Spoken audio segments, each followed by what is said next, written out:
Theatre and sports are public spectacles played out in the arenas and stages of the world.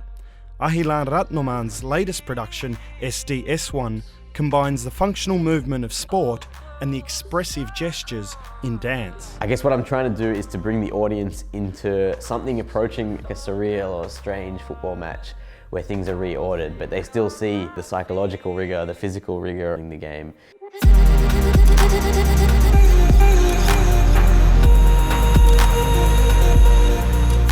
Essentially, I'm unpacking a player's experience. In doing so, getting the audience to contemplate the machine that is football.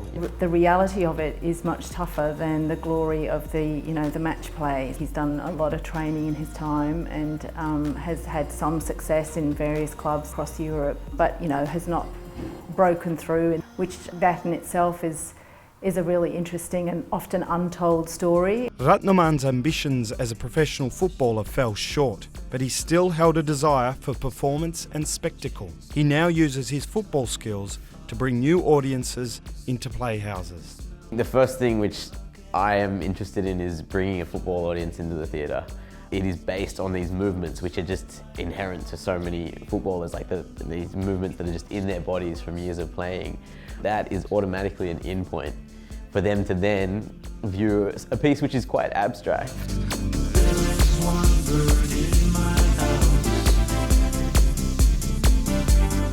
There's quite a lot of crossover between arts audiences and sporting audiences. There's an appetite for the game, for the play, for the liveness of both events. What I love about sport and what I equally hate about sport is the fact that it is like this arena where these little tensions which are bubbling below the surface kind of just all come out in the heat of that contest. For a theatre maker, there's something quite enviable in that.